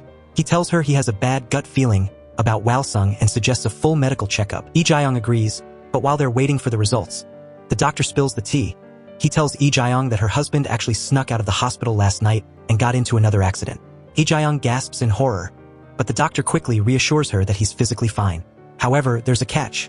Walsung has developed partial amnesia, and some of his memories might be gone for good. Lee Jae-young and Sujong head into the room to perform a little test. It turns out Walsung's memory has completely hit a wall. It stops right at his mother-in-law's birthday party. The kidnapping, the police, and the late-night accident. He's drawn a total blank. When he hears the news that his mother-in-law has passed away, Walsung breaks down, hugging Lee Jae-young and sobbing like a child, begging to go home. Sujong immediately reports back to his wife, Kim Sun, telling her that while Walsung is awake, they're in the clear because the guy has officially lost his mind. While they're talking, their daughter Daray walks out and asks what's going on. The couple just shakes their heads, telling her not to worry. But the first wave of trouble hits when Walsung starts blowing up Kim Sun's phone, demanding to talk. Kim Sun quickly flips her phone face down, having zero intention of answering him. Later, Walsung and Lee Jae-young visit a temple to burn incense for the late Grandma Yongja. Walsung uses the moment to beg Lee Jae-young to let him move back in, but she pulls her hand away, telling him she needs time to think. Later, while Walsung is sitting through the reading of the will with Lee Jae-young, he whispers to her to be careful with the lawyer. But the second he's in the bathroom, he's back at it, texting Kim Sun and begging for a meeting, still with no reply. Outside, Lee Jae-young is playing her own game. She calls Nam and orders him to put a tail on her husband. Meanwhile, the lawyer is a total snake. One minute he's reading the will and asking Lee Jae-young to sign over her inheritance rights, and the next, he's huddled up with Walsung, plotting how to make him the next heir. To celebrate their new villain partnership, the two even stop to take a selfie together. Talk about a bromance from hell. Back at his building, Sujong is trying to get some work done when the power goes out. He calls a technician, but the guy takes one look at the place and tells him the whole system needs a 10 million won overhaul. Sujong sends him packing, saying he needs to think about it. When he gets back to his office, Yona and the man in black are waiting for him. They tell him they're taking him somewhere, and Sujong, having no other choice, just follows them. In the car, he asks where they're going, and Yona just gives him a cryptic. "You'll see when we get there."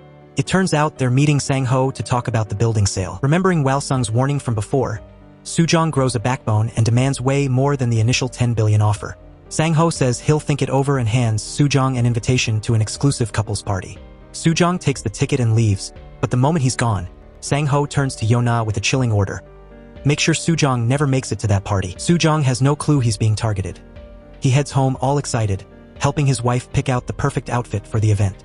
Meanwhile, Lee Jae-young goes for her prenatal checkup and, conveniently, asks the nurse for some sedative drugs.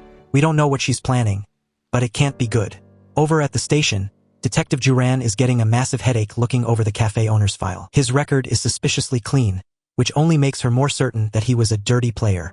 It seems Yona hasn't made her move yet, because Sujong and Kim Sun manage to arrive at the party hand in hand. Once there, Sujong runs into several other local landlords, including, you guessed it, Walsung. The guy has the audacity to sit right next to Kim Sun and whisper, "Why aren't you answering me?" He starts shamelessly flirting with her right under Sujong's nose. Walsung even tries to recruit Kim Sun into a plan to frame Sujong and steal Lee Jae-young's fortune. Kim Sun tells him he's insane and to get lost, but Walsung just laughs and drops a nuclear bomb of a secret. "Did you know your husband is responsible for your brother's death?" Kim Sun freezes as she remembers all of Sujong's recent, weird, behavior. The seeds of doubt have finally been planted. On the drive home, the couple gets into a massive, explosive argument. The trust is completely gone. In a fit of rage, Sujong demands to be let out of the car. He pulls out his phone and calls Lee Jae-young. They set up a meeting, and Sujong makes her an offer she can't refuse. He wants her to join him in a massive urban development project. After Sujong lays everything out, Lee Jae-young looks him in the eye and asks, "Do you know about the relationship between my husband and your wife?" Before he can even process that, Lee Jae-young gets a phone call that changes everything. She turns back to Sujong, stunned, and asks him about the kidnapping. Sujong finally cracks. He admits that he and Walsung were the ones who kidnapped her. After hearing the whole story and listening to Sujong beg for forgiveness, Lee Jae-young's gears start turning. She makes a cold, final decision. Her unborn child is going to be happy, and that child definitely doesn't need a father like Walsung. Meanwhile, Daray is bringing some snacks to her dad when she sees a notification on the computer. It's the admission results for Harvard. Overjoyed, She opens the email and tries to print out the acceptance letter, but the printer keeps glitching.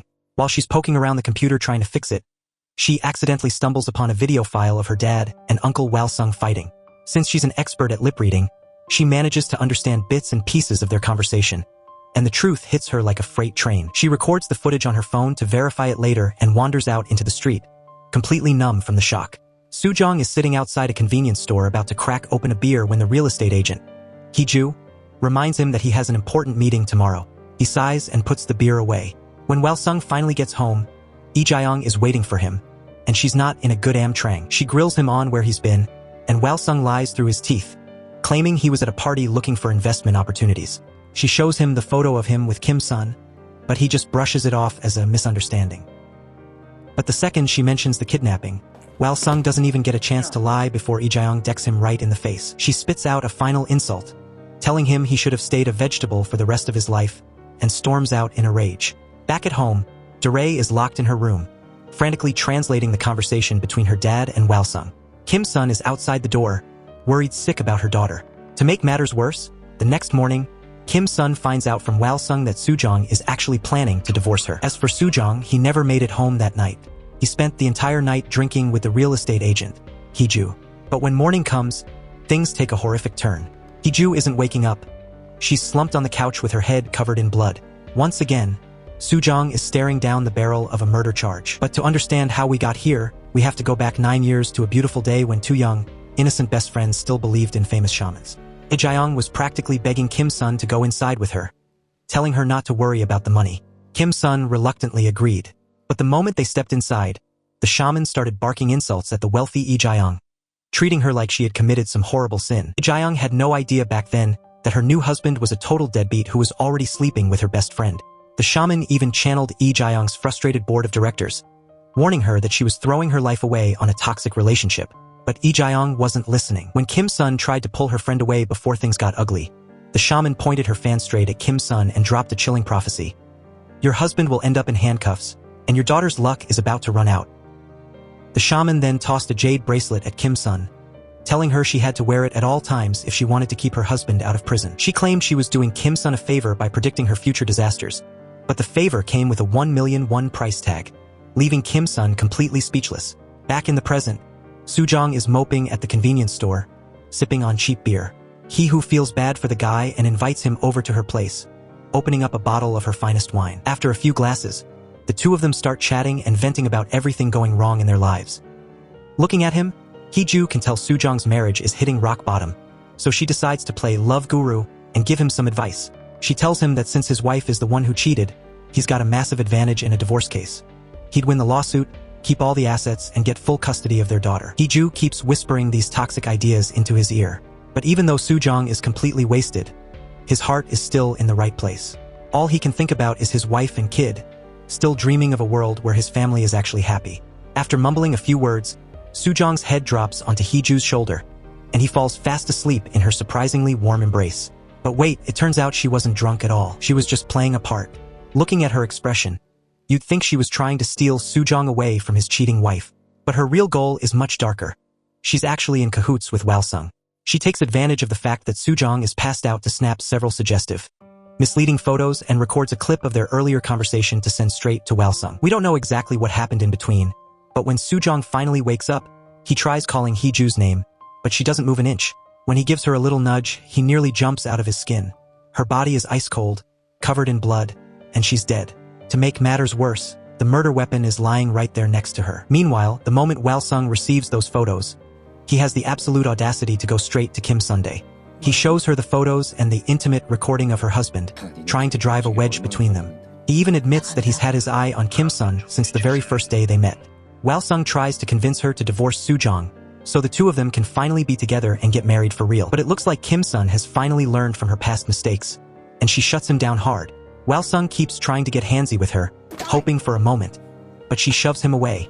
Kim-sun storms out and immediately calls her husband to demand an explanation for that recording she just heard. Soo-jong, however, is in a total state of panic. He's still standing over Hee-ju's corpse, having no idea what to do. When Kim-sun arrives at the scene, she's just as horrified by the bloody sight in front of her. Soo-jong can barely get the words out, stuttering that he has no clue how the girl ended up dead. When Kim's son asks about the recording Wal-sung showed her, the light bulb finally goes off for Soo-jong. He realizes that his friend has been sharpening his building for a long time. It's highly likely that Wal-sung killed Hee-ju himself, framing Soo-jong just to break up the family and swoop in to take everything they own. Once she hears her husband's explanation, Kim's son finally starts to calm down. Deep down, she knows Soo-jong isn't a killer. When he's drunk, he sleeps like a log and wouldn't know if the world was ending. As his wife, she knows all his habits, and she's now certain Wal-sung is the puppet master behind this nightmare. But they have a massive problem. They're currently stuck with a dead body slumped on a couch. Just as they're losing their minds trying to figure out what to do, customers start knocking on the office door because the shop isn't open yet.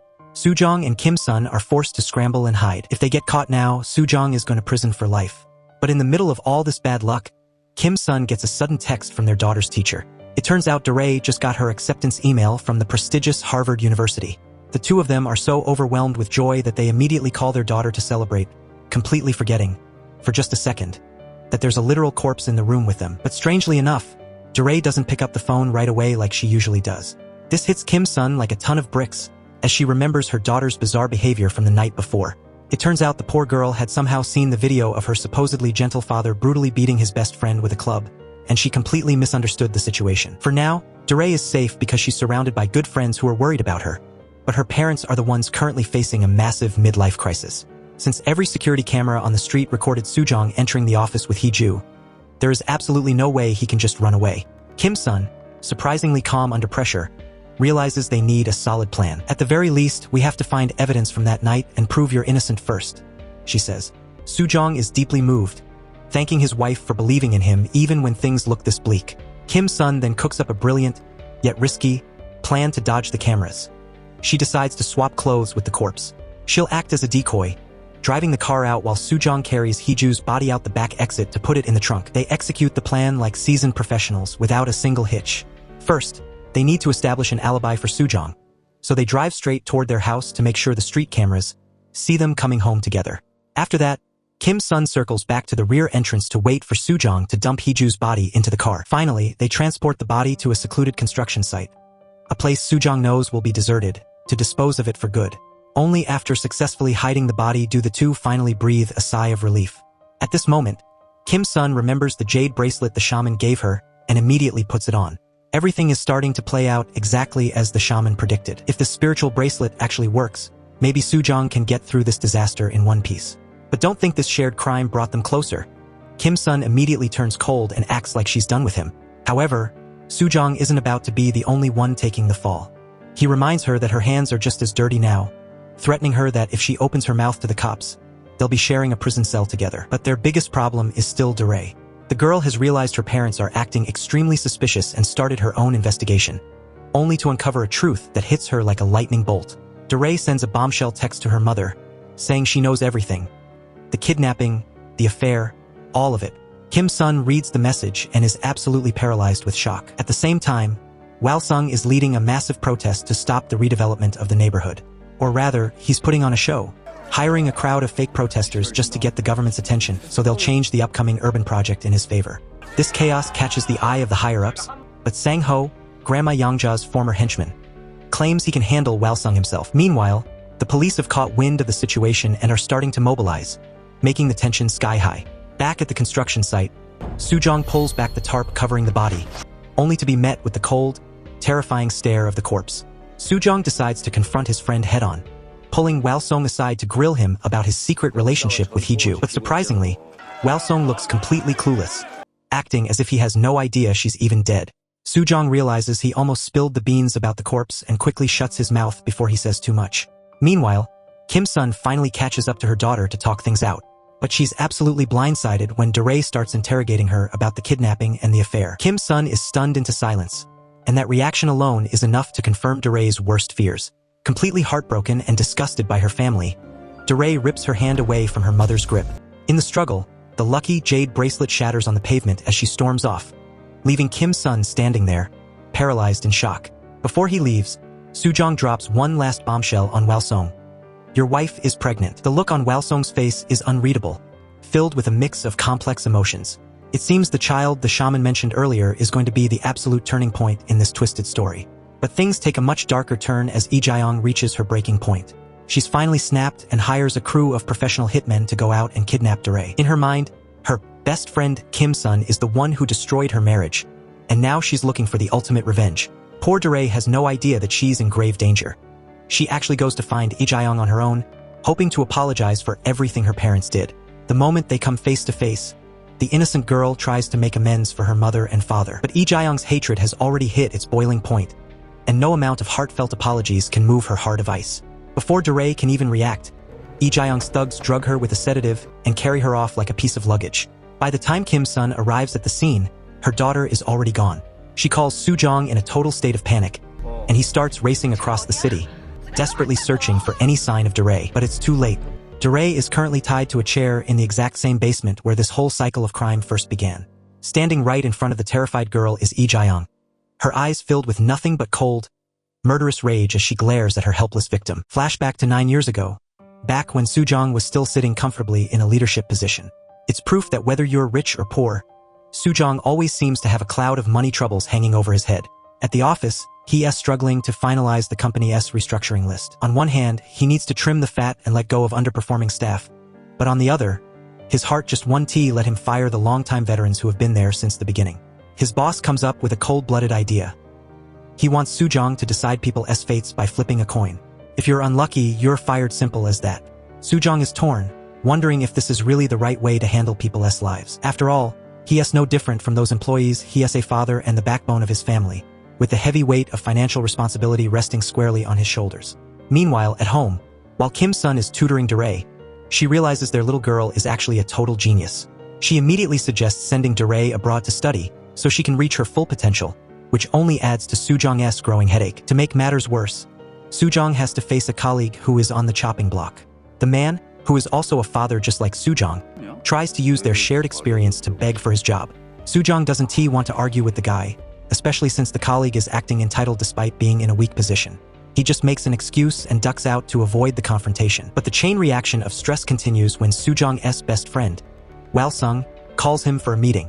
This time, he is bringing what he calls the deal of a lifetime. But there's a catch. Instead of a 50-50 investment, Wal-sung pressures Soo-jong to put up the lion's share of the cash.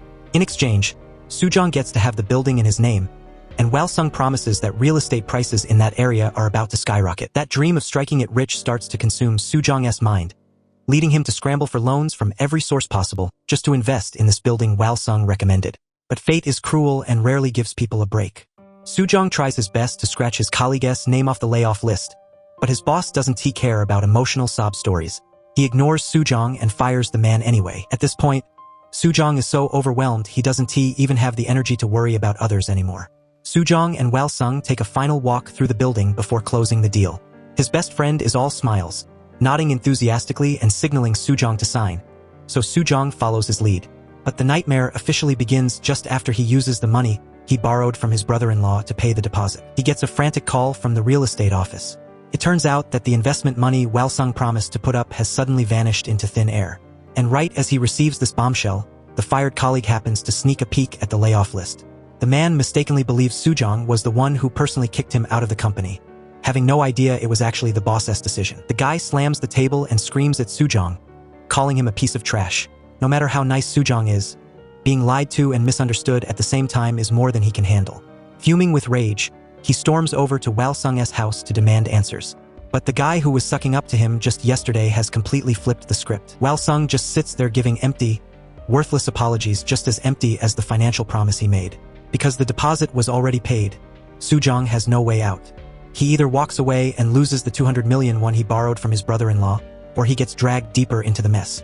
To top it off, Wal-sung even has the nerve to manipulate Soo-jong into signing the final purchase contract for the house. Because he was trusting, Soo-jong suddenly found himself buried under a massive mountain of debt that came out of nowhere. He was absolutely fuming and grabbed this piece of work by the collar to confront him, but Wal-sung just casually mocked him. Wal-sung had the balls to scam his best friend and then had the nerve to use their 30-year bond as a way to threaten Soo-jong. Soo-jong was backed into a corner with no way out. He had to make the hardest decision of his life: quitting his job. He was still clinging to the delusion that the new building would either generate cash or at least cover the massive debt he was drowning in. But when he finally met the former owner of the building, he got hit with the cold, hard truth: he'd been played. The building wasn't even in the redevelopment zone anymore. Soo-jong didn't want to believe it until he saw the news report confirming it with his own eyes. He raced home only to find his wife, his kid, and for some reason that snake Walsung all there. Because of this jerk, Soo-jong's family was being forced to move out. But when Soo-jong exploded in a fit of rage at Walsung, his wife didn't step in to help her helpless husband. Instead, she stood in front of Walsung to protect him. Kim-sun told Walsung to take little Daray down to the playground to avoid any more shouting. But this deadbeat was so heartless that he just played with the girl for a minute before turning his back to gossip on the phone. Oblivious to the drama, the little girl followed some toys scattered on the ground and wandered off. By the time Soo-jong and Kim-sun made it downstairs, their daughter was nowhere to be found. When they asked the friend, he just gave them a blank, stupid look. Realizing something was horribly wrong, they all scrambled to find Daray. Luckily, Kim-sun found her daughter walking with Lee Jae-young and finally breathed a sigh of relief. Back then, Lee Jae-young's appearance actually saved Daray's life, but fast forward to today, and things aren't so lucky. Now, Daray is the very target Lee Jae-young is using to get revenge on her two best friends. When Kim-sun arrives at the scene today, she only finds her daughter's phone. The girl has vanished without a trace. In a total panic, she calls her husband and then rushes to the police station. She tells them the girl said she was going to the memorial with Lee Jae-young, but all she found was the phone. Kim-sun lets out her darkest suspicion. She is terrified that Lee Jae-young found out what Soo-jong did and is now out for blood. While the parents are still debating the possibility, Lee Jae-young sends a message. The photo of the poor girl tied to a chair in that all-too-familiar basement sends the tension through the roof. It turns out Lee Jae-young figured out where she was being held back when Soo-jong first kidnapped her. The massive piles of coffee grounds in the corner were the smoking gun that proved Soo-jong was her kidnapper. Back in the present, Lee Jae-young orders her thugs to untie Daray so she can say her last words. But Daray, knowing the truth about her father's crimes, actually shows empathy for everything Lee Jae-young has been through. As a deaf girl who has to work twice as hard just to understand this cruel world, Daray's heart goes out to the woman her parents betrayed. Hearing those words through sign language, Lee Jae-young's heart wavers for a second. She never imagined her two closest friends could be this evil, one kidnapping her for money, and the other sleeping with her husband. This double betrayal makes Lee Jae-young want those two so-called friends to suffer the exact same pain she did. But while their daughter's life is literally hanging by a thread, the mother is still too busy bickering with her husband to see the bigger picture. Talk about a selfish wife. Even though Soo-jong was willing to get his hands dirty and risk everything just so his family could live in luxury, the second Kim-sun hears that she might get dragged down if Lee Jae-young snitches, she loses it. Even though she is the one who had an affair with her best friend's husband, Kim-sun has the absolute audacity to demand that her husband take the fall all by himself. Soo-jong, being the devoted protector he is, only cares about keeping his wife and daughter out of this mess. He cooks up a plan and tells Kim-sun to try to sweet-talk Lee Jae-young to distract her. But when they finally face Lee Jae-young and beg for mercy, the results are nowhere near what they hoped for. You see, Lee Jae-young never fully trusted her cheating husband, so she had bugged his car. Every single dirty conversation between Walsung and his mistress, Kim-sun, had been recorded and listened to. All Lee Jae-young really wanted was a sincere apology from the person she trusted most, but she never got it. This time, the betrayal has pushed her to the limit. Soo-jong and Kim-sun can only hang their heads in shame as Lee Jae-young tears into them. Terrified for her daughter's life, Kim-sun drops to her knees and begs her former friend to spare the poor girl. Lee Jae-young gives them one final ultimatum. Turn yourselves in and sign over this building to me, and Daray goes free. Lee Jae-young offers them one last path to redemption. Seeing the couple finally show some genuine remorse on their knees, she figures there's no more reason to hold Daray hostage and leads them to where the girl is hidden. Soo-jong and Kim-sun are finally reunited with their daughter, offering nothing but late, tearful apologies. Kim-sun is even forced to record a full video confession for Lee Jae-young, detailing all of the couple's crimes. But then, Soo-jong speaks up, leaving both his wife and Lee Jae-young completely speechless. It turns out he knows a secret. His best friend Walsung has been lying to everyone. He has been conspiring with a lawyer to seize every single asset Lee Jae-young's mother left behind for her. Soo-jong makes a chilling offer. He will take care of Walsung himself so that Lee Jae-young can get everything back. In exchange, she has to agree to let Kim-sun and Daray go and act as if they were never involved. Even at the very end, Soo-jong proves he is a man of resolve, willing to take all the blame just to keep his family safe. Lee Jae-young is skeptical but eventually agrees to Soo-jong's deal. However, she is not taking any chances and sends her henchmen to tail the couple. Little does she know, this was all a move by Soo-jong to buy more time. He takes inspiration from Romeo and Juliet and comes up with a plan to give Walsung a drug that causes a temporary cardiac arrest. His plan is to get the drug from a contact at his wife's hospital, lure Walsung out, and then taser him into unconsciousness. Everything is designed to fool Lee Jae-young's henchmen into thinking they actually murdered Walsung. The plan is to inject him, let his heart stop, and then revive him later once they're in the clear. But they didn't count on the biggest complication of all. Ever since Whalsung found out his wife was pregnant, he's turned into a completely different man. He's been lurking around baby shops and buying supplements for his wife like a devoted husband. So, when Kim Sun calls him up to lure him into the trap, he flat out refuses her invitation. Kim Sun plays her part perfectly, pretending this is their final goodbye to lure Whalsung out one last time. Everything seems to be going according to plan as Soo-jong tasers him, knocks him out, and stuffs him into the trunk of the car. The couple leads the unconscious Whalsung to an abandoned building, with Lee Jae-young's henchmen tailing them every step of the way to witness the hit. When Whalsung finally wakes up, he is terrified and starts pleading with Soo-jong for his life. In a moment of sheer desperation, he starts confessing everything from the night Hee-ju died. Surprisingly, he swears he had nothing to do with her murder, leaving Soo-jong genuinely caught off guard. But they're too deep into the plan to stop now. Soo-jong goes ahead and injects Whalsung with the drug to induce a temporary cardiac arrest. Now for the trap. Soo-jong tries to lure the henchman in close by asking for help to move the body, intending to taser him. But in a classic stroke of bad luck, the taser's battery is dead. The henchman realizes it's a setup and immediately turns the tables, tasering Soo-jong and sending him crashing to the floor. Now only Kim Sun is left. But how can a helpless wife stand a chance against a professional thug? To understand the stakes, we have to look back at the reality of Whalsung and Lee Jae-young's marriage. It wasn't always this toxic. 9 years ago, everything started with a moment of pure joy when Lee Jae-young told her husband she was pregnant. Whalsung was over the moon. His dream of becoming a father was finally coming true. Back then, he was genuinely invested, even spending his days at the mall picking out baby clothes. But being a poor son-in-law in a mega-rich family meant he never earned the respect of his mother-in-law. Even in his own home, he had to act like a servant, showing just how terrifyingly controlling Grandma Yongja really was. But tragedy always strikes when you least expect it. While Whalsung and Soo-jong were busy celebrating a successful business deal, Whalsung got a frantic call from the hospital. He raced there, only to find Lee Jae-young in the emergency room. The doctor's somber headshake said it all. His dreams of being a father were crushed. They could save the mother, but they couldn't save the baby. Whalsung was devastated, but Grandma Yongja was even more cold-hearted than usual. She wouldn't even let him into the room to see his wife during her darkest hour. Instead, she used the tragedy as an excuse to force him into a divorce. That was Whalsung's lowest point. He locked himself away in a tiny apartment, the only place he still had a key to. Right at that moment, Soo-jong, thinking Whalsung had scammed him out of his money, tracked him down to start a massive fight. Since Whalsung never said a word about the miscarriage, Soo-jong had no idea about the pain his friend was going through. It wasn't until much later, after learning the truth, that Soo-jong personally helped Whalsung lay the baby's ashes to rest. Back in the present, the plan was supposed to be simple. After faking Whalsung's death, Soo-jong thought he could take out the henchman. But with a dead taser, the situation has gone from bad to worse. The bearded thug is now playing a sadistic game with Kim Sun, treating her like a cornered mouse. Just as he is about to knock her out and dump her next to her husband, a second taser suddenly strikes him right in the neck out of nowhere. Talk about perfect timing. Kim Sun's former colleague, the nurse, shows up at just the right moment to save her friend. It turns out the nurse was the final piece of the puzzle in the plan to fake Whalsung's death. They immediately jump into action to revive him, with Kim Sun doing frantic chest compressions. Once the staged death is successfully executed, Soo-jong and Kim Sun head back to meet Lee Jae-young. Even though Lee Jae-young was the one who wanted them to murder her husband, seeing the brutal aftermath leaves her completely hollow and soul-crushed. Surprisingly, it's the couple's daughter who also witnessed her parents becoming killers who is the first one to offer Lee Jae-young words of comfort. Even after seeing her parents commit such a crime, the innocent girl begs Lee Jae-young to end this cycle of revenge, telling her that blood for blood won't bring her any peace of mind. But every time Lee Jae-young's heart starts to waver, something else pops up to ruin the moment. Soo-jong and his wife arrive to take their daughter home. But instead of honoring the deal to let Soo-jong turn himself in on his own terms, Lee Jae-young betrays them and calls the cops right then and there.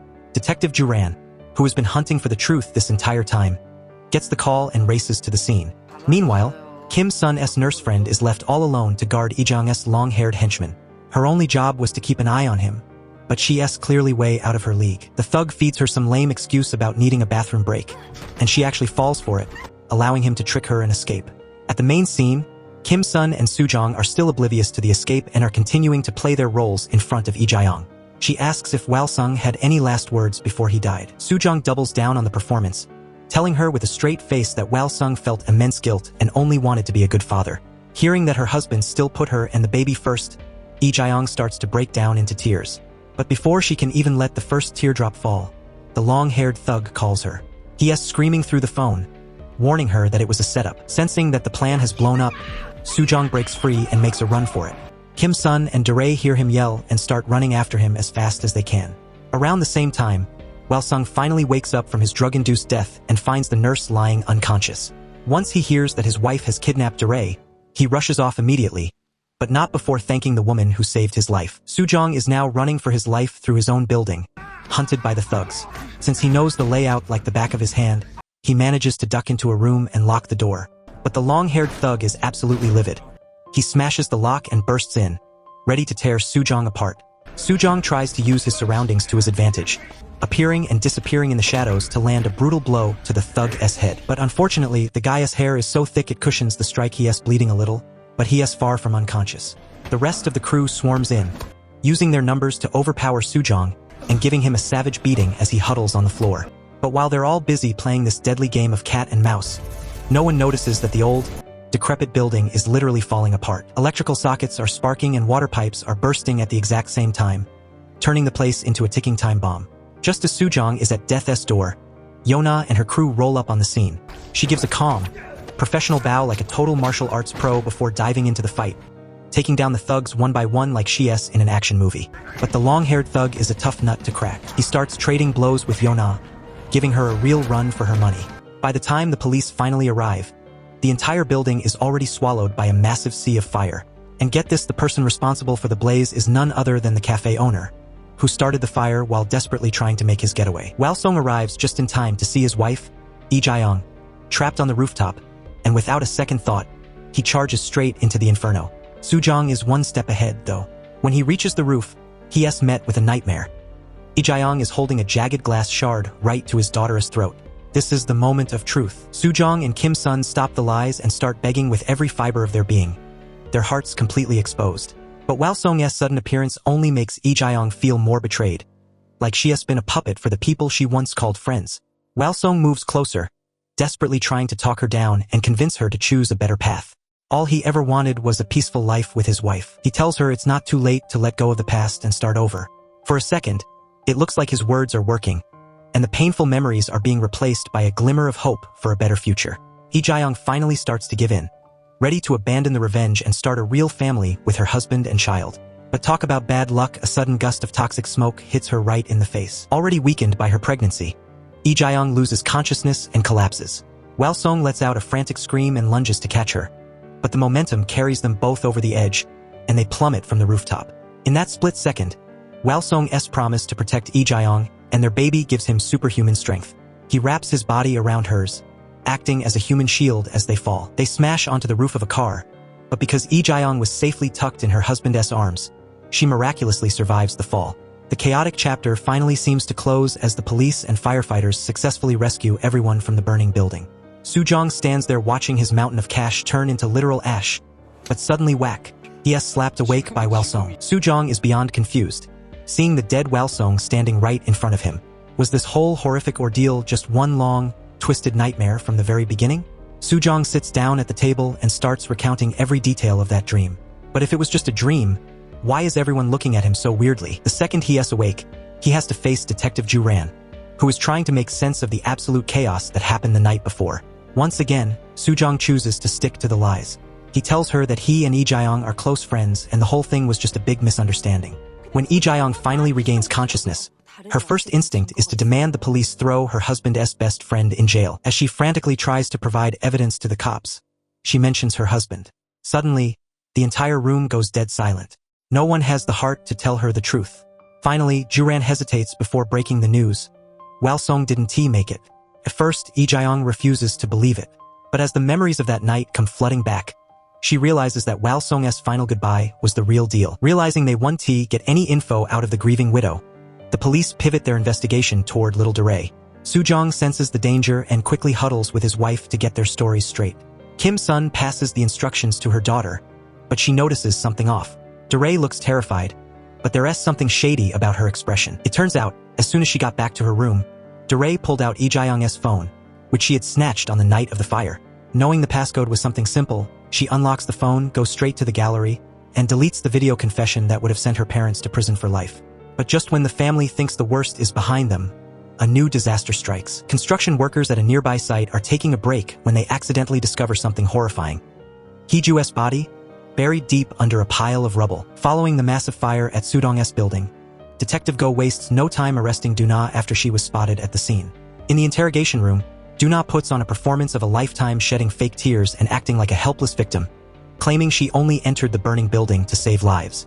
Meanwhile, her lawyer plays hardball, threatening to sue Detective Go for opening fire on Do-na's crew. Under pressure, the police chief pulls Detective Go off the case, doing everything possible to shut down the investigation into Do-na.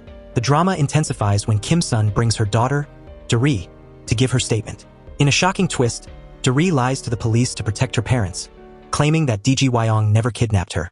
With no evidence to hold her, Do-na walks free, leaving Sudong's family feeling helpless and defeated. Just as Detective Go is fuming with frustration, a major break in the case emerges. The body of a real estate agent is discovered at a construction site.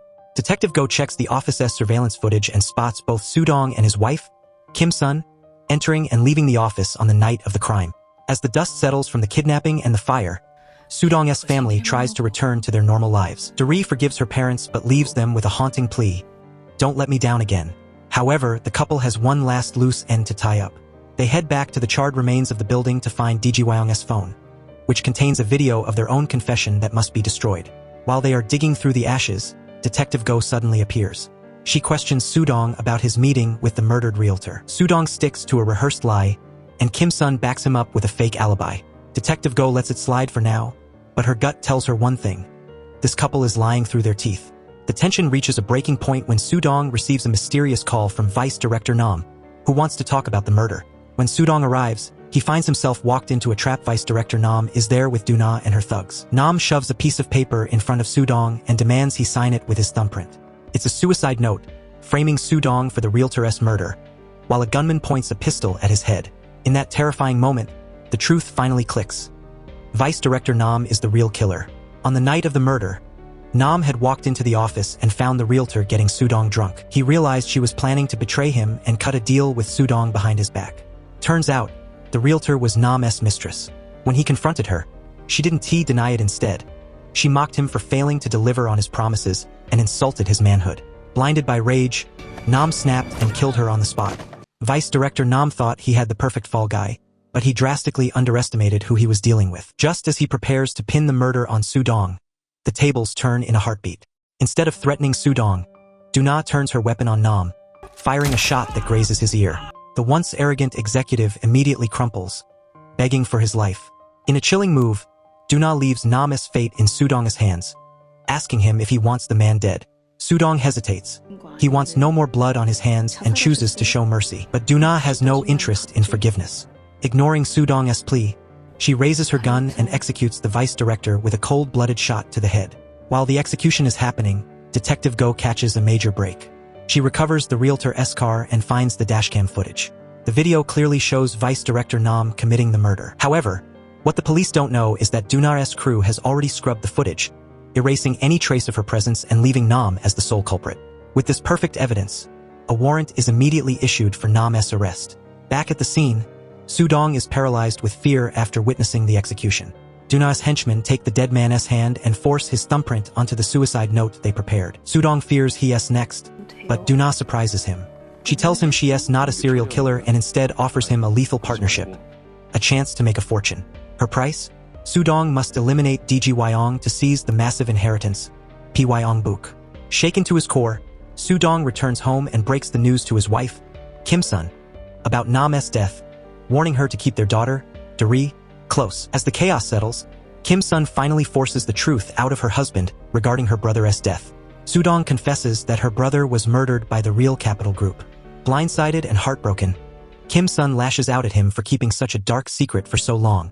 Determined to do the right thing for once, Sudong rushes to the hospital to check on Wong. There, he meets an old friend of Wong's mother, who warns him that Wong's life is in grave danger. Realizing Do-na's men are already there, Sudong disguises himself as a doctor and sneaks into the ward. He arrives just in time to stop a thug from attacking the old man.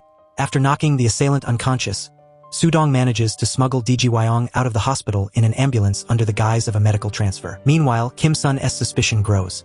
She remembers the warnings from Detective Go and decides to investigate her brother's South old USB drive. After cracking the password, she uncovers a hornet's nest. Internal documents detailing a massive bribery ring tied to the redevelopment project. The records show that Vice Director Nam wasn't acting alone. He was bribing a high-ranking police officer. At home, Dori reconciles with her mother, hoping their family can finally leave the nightmare behind and start over. But even in her hope, a lingering shadow remains. She thinks of Wong and the old man's words. That one day, she might be the only one who can help Wong face the ghosts of her past. As it turns out, the old man was also searching for Wong's phone.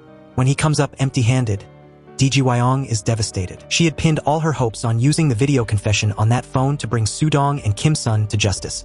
However, the old man offers a sobering reminder. Even if she gets her revenge, it won't heal her scars or bring her peace. Meanwhile, Detective Go finds Vice Director Nam's body and the staged suicide note. The suicide immediately raises red flags. If Nam was the killer, it means Kim Sun's previous alibi was a total lie. Detective Go confronts Kim Sun, who decides to cooperate by handing over her brother's South USB drive, hoping the detective can identify the dirty cop who is taking Nam's bribes. The investigation takes a dark turn when the money trail leads directly to Detective Go's own boss, the captain. Realizing the walls are closing in, the captain pulls a gun on Detective Go in a desperate attempt to stop her. At the same time, Duna finds out about the USB and threatens Kim Sun to hand it over. Sudong, who is busy moving Wong to a safe house, overhears the life-threatening confrontation over the phone and rushes home. Facing the woman who killed her brother, Kim Sun demands to know why he had to die. Duna coldly dismisses it as karma. Exhausted by the endless cycle of violence, Kim Sun offers a deal: the USB in exchange for her daughter's safety. Just as the exchange is happening, Sudong bursts through the door and, without hesitation, crushes the USB, destroying the evidence forever to protect his family. Duna keeps her word and releases Dori, but she leaves behind a parting gift that shatters the family. She reveals to Kim Sun that Sudong was present when her brother died. He could have saved him, but he chose to walk away to save his own skin. A heated confrontation explodes between the couple. Sudong desperately claims everything he did was for the family, but Kim Sun has had enough. Disgusted by his greed and lies, she tells him she wants a divorce. Back at the precinct, Detective Go manages to take down the captain with the help of her backup. The corrupt officer is arrested, but the victory is hollow since the USB, the key evidence, is gone. The next day, a defiant Kim Sun hangs a massive for sale sign on their building, ready to wash her hands of the past. But Sudong is still blinded by greed. He meets with the old man, who has convinced Wong to sell the Pyongbuk inheritance to Sudong. The old man warns him. Money comes and goes, but family is the only thing worth keeping. Ignoring the advice, Sudong tears down the for sale sign the moment he gets home. When Kim Sun hands him the divorce papers, he refuses to sign. He is convinced that if they can just hold on a little longer, the wealth from the inheritance will finally give them the perfect life they've always dreamed of. The stakes reach a fever pitch when Sudong hands over the Pyongbuk acquisition papers to Duna. But Duna isn't satisfied. She warns him that his wife, Kim Sun, is now his biggest liability. If they divorce, she'll take half of everything. With a cold smile, Duna hints that Sudong needs to eliminate his wife to secure his fortune. But Sudong has finally had enough. To protect his family, he strikes a secret deal with Detective Go. They decide to walk into the lioness den, using Sudong as bait. Wired with a hidden microphone, Sudong meets Duna and pretends to agree to the hit on his wife. Under his clever provocation, Duna finally breaks, bragging about the string of murders she has committed since the project began. That night, the trap is set. Detective Go has Kim Sun wear a bulletproof vest and lie in wait, while a SWAT team hides in the shadows. But the hours tick by and Duna never shows. A chilling realization hits them. It's a diversion. Sudong receives a terrifying message showing that Duna has tracked down his daughter, Dori, and Wong at their hideout. Chaos erupts at the safe house. The old man tries to defend the girls with a hunting rifle, but he has no match for a professional killer like Duna. He pays the ultimate price, dying to buy the girls' time. When Sudong arrives, he finds the old man's body and picks up the rifle. Fueled by pure rage, he finds Duna holding the girls at gunpoint. She gives him a sadistic choice: kill Wong, and I'll let your daughter live. Just as Sudong hesitates, a shot rings out, but it's not from him. Duna's own most trusted hitman fires a lethal round into her head, ending her reign of terror on the spot. Turns out Sudong had played one final, high-stakes card. Before the showdown, he had sent the recording of Duna's confession to her mysterious superiors, convincing them that she had become a loose cannon. To protect their own interests, they ordered her execution. In the aftermath, Sudong is interrogated, but since there is no physical evidence linking him to the crimes, he walks free. The family settles the kidnapping case with Wong, and the police close the file. But the victory is bittersweet. Sudong has the building, the money, and the power while DG Wyong has lost everything. Dori tries to return the incriminating phone, but DG Wyong refuses. She chooses to bury the past and start over, free from the cycle of revenge. 1 year later, Sudong is now a high-flying CEO, the face of a massive urban development project. He is a media darling, often telling interviewers that his daughter is his sole motivation. But behind the glamour, he is a ghost. On his birthday, he receives a brand new business card for an even bigger expansion project. He calls DG Wyong, who now has a newborn son, and sends her a generous gift, both agreeing to live for the future. That night, Sudong drinks alone. In a hazy vision, he sees Whalsung, who asks why he looks so lonely and pathetic. Sudong has no answer. He has gained the world but lost his soul. The final blow comes during a video call with his family in the U.S. His daughter is at Harvard, and Kim's son is there caring for her. They wish him a happy birthday, but the conversation is cold. They agree to finalize their divorce during her next visit. Just as Sudong heads to the airport to pick them up, his phone buzzes with a devastating alert. A hostile takeover is stripping him of his investment fund. Every building he fought for is being put up for auction.